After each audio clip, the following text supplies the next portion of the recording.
இன்றைக்கி ஆஞ்சநேய ஜெயந்தி, மார்கழி மாதம் மூல நட்சத்திரம். அதனால் கொஞ்சமாக மிளகு வடை பண்ணி சக்கரை பொங்கல் பண்ணி நைவேத்தியம் பண்ண போகிறோம். வெள்ளை பாகு காய்ச்சி முந்திரி திராட்சை ஏலக்காயெல்லாம் போட்டு சமைச்ச சாதத்துலேருந்து 2 கரண்டி எடுத்து அதில் போட்டு ஒரு குயிக்காக சக்கரை பொங்கல்.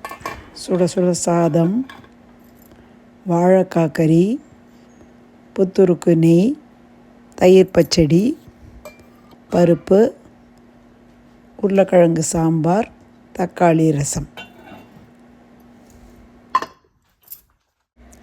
இன்றைக்கி பிரசாதத்துக்கு கொஞ்சமாக மிளகு வடை பண்ணினா போதும்னு 2 கையில் பிடிச்ச பிடிக்கி தோல் உளுந்து ஊற வச்சுருந்தேன். 2 மணி நேரம் ஊற வச்சு அதுக்கப்புறம் அதில் உப்பு மட்டும் போட்டு கெட்டியாக இந்த மாதிரி சின்ன மிக்ஸி பவுலில் அரைச்சி எடுத்துக்கலாம். நம்ம அதில் கொஞ்சம் மிளகு பொடியும் நெய்யும் சேர்த்து நல்ல உருண்டையாக உருட்டி வச்சுடலாம்.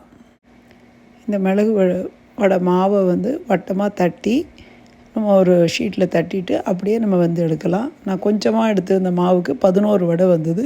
அதை வச்சே நம்ம ஒரு குட்டியாக மாலை பண்ணி சுவாமிக்கு நைவேத்தியம் பண்ணலாம் அப்படின்னு எடுத்து வச்சுருக்கேன். இது நெய்யிலையும் நம்ம அந்த வடையை பொரிக்கலாம். கொஞ்சமாக பண்ணும்போது நம்ம நெய்யிலேயே பண்ணினா ரொம்ப டேஸ்டியாக இருக்கும். இதோட மற்ற சமையலும் தயாராக இருக்குது. இப்போ பூஜை பண்ண போகிறோம்.